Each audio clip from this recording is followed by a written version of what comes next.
Hey, Shakur. Hey, I hope you doing what makes you tick. I hope you ain't doing all no extra shit. You don't need all that extra shit. You better be doing what make you tick. I remember when you went to one of Crawford's camp and you did one of his trainings and you know, a full camp and stuff, man, and one of his training programs and shit, man, got in the fight and you look like...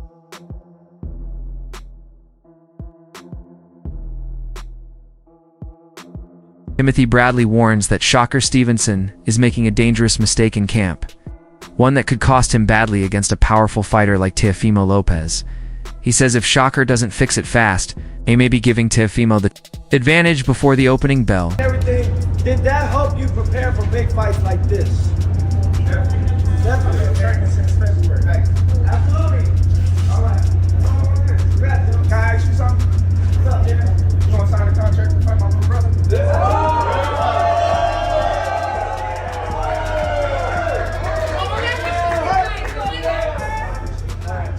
There we go. Yes. I will fight him right now, but they want to wait till January, February. Hey, beat up right now. Go sign the contract. Know that. Stop the contract. Know that. You ain't on there, baby. Know that. You ain't on there, baby. Right now, nigga.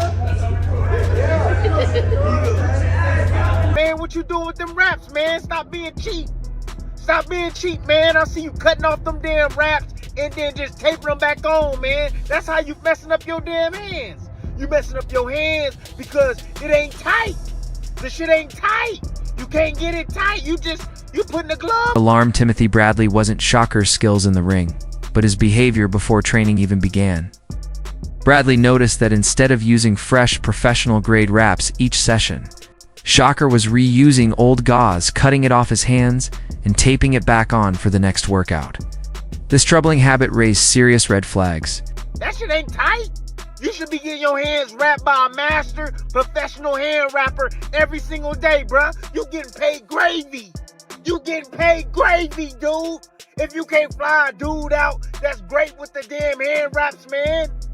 That's what you need. If you got hand problems, bruh, and you need to keep your hands healthy, you need to hire somebody, man.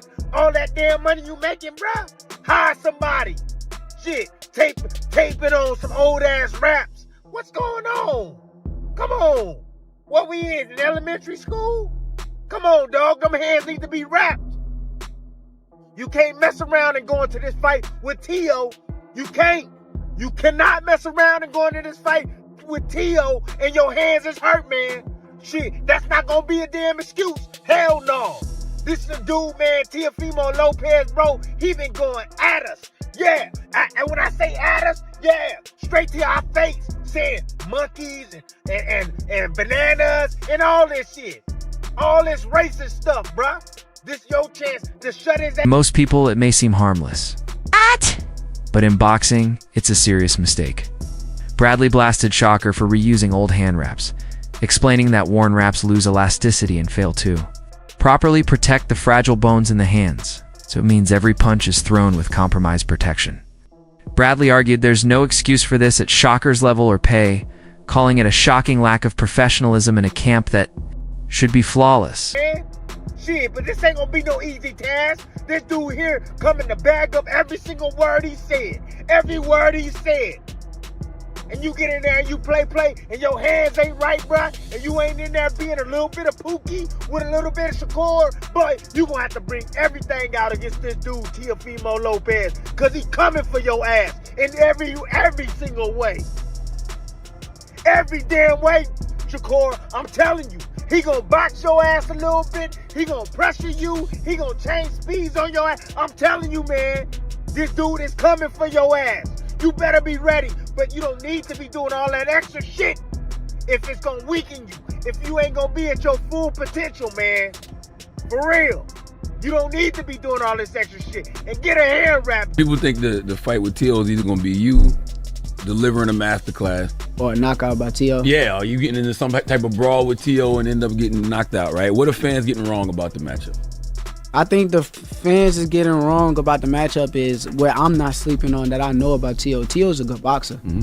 He's boxer first. Mm-hmm. So we could say, oh, he's just gonna knock you out, or he's just gonna, that's not him. He's boxing first. He's gonna want to establish distance and range on the outside and try to beat me up on the outside. So I think that's the main thing. And also the biggest thing that everybody don't realize with me, I could punch. Everybody say, oh, he can't punch, and then boom, crack somebody, and then they laying down, or something may happen to where they hurt or something like that. So I think that's two big things where they don't The criticism is even more serious because Shakur Stevenson is known to have fragile hands. This isn't rumor, he's openly admitted his hands can't handle a busy schedule, which is why he only expects to fight twice a year.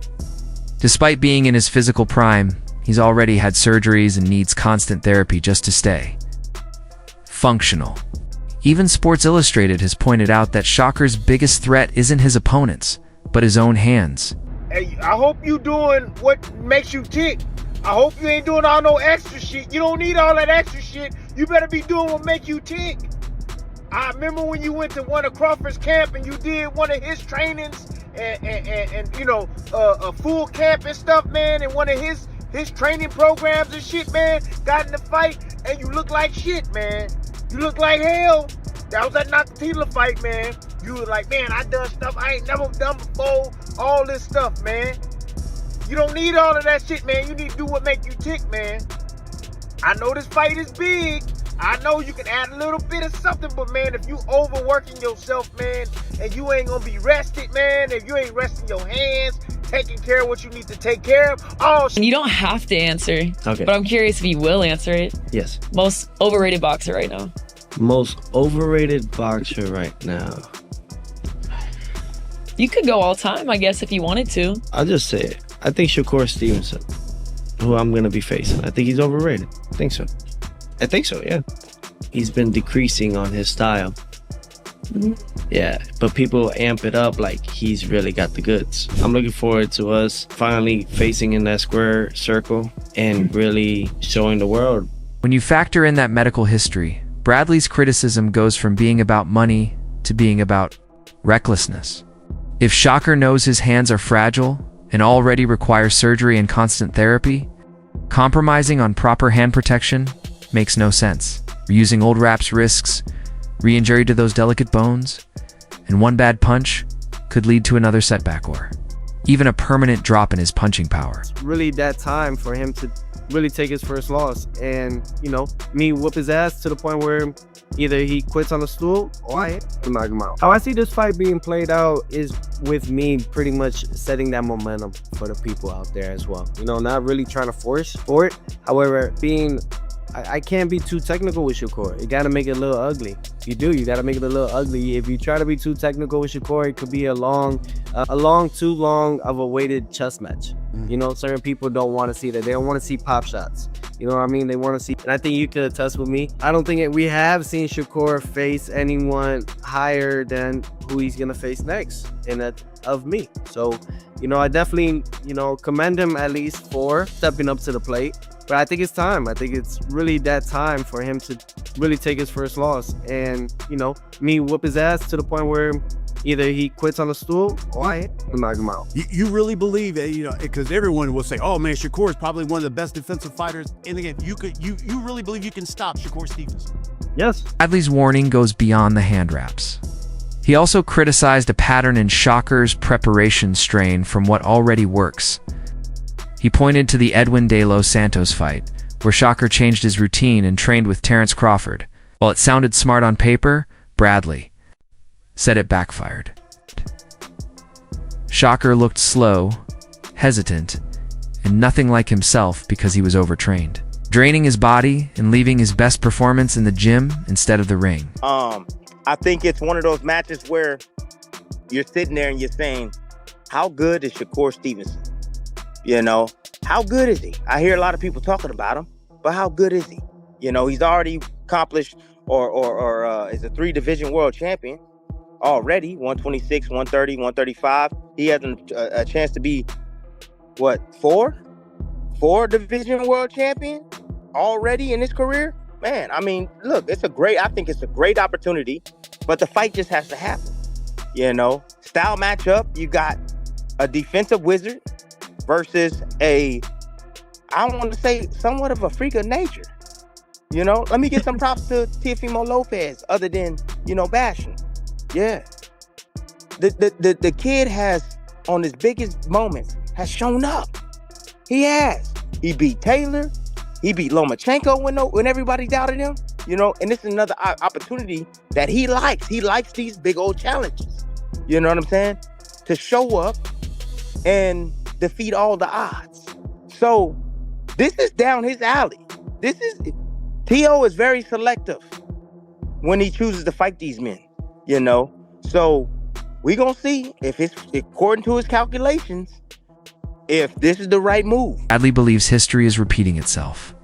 He's warning Shakur to stick to what works and not add unnecessary changes just because the Teofimo Lopez fight is so big. When a dangerous opponent is ahead, the temptation is to train longer and harder. But for a finesse fighter like Shakur, that can do more harm than good. Bradley says if Shakur enters the ring overtrained, exhausted, and with poor hand protection, he's setting himself up for disaster. The lesson from the Crawford camp was simple. Stay in your lane, but Shakur may be drifting again. Teofimo Lopez he's a hell of an athlete, man. And he contort his body in different ways, in different times, you know what I mean, to create offense for himself. Seriously, I'm sitting there watching him against Sandor Martin, and I'm watching this guy, you know, figuring it out. You know, yeah, distance definitely, when a guy was able to maintain distance, yes, it becomes challenging for Tio. It does. But the thing is with Tio is he's a risk taker. All right. And the thing that I know about Shakur Stevenson is that Shakur has to be on balance. Shakur has to feel safe because he's a defensive first type of fighter. And Shakur won't deploy any offense unless he truly feels he's going to land. So with that being said, it's like Tio, when he's attacking you and he's coming from these weird, odd angles, Tio is not afraid to get hit with a shot. He's not afraid of that, right? Tio can adjust his balance as he's attacking you. Adjust his punches as he's attacking you. So, you know, when Shakur is trying to step out on that line, right? When he's trying to get his distance, move left or right, you know, when he gets along the ropes, you know, or, you know, when he's stepping back, you know what I'm saying? Tio is going to... We also have to consider who Shakur is facing. Teofimo Lopez. This isn't a careful technical opponent, it's someone with real power and aggression. The stakes have gone beyond boxing, with Lopez reportedly using racially charged language, referencing monkeys and bananas, which has understandably angered Shakur and his team.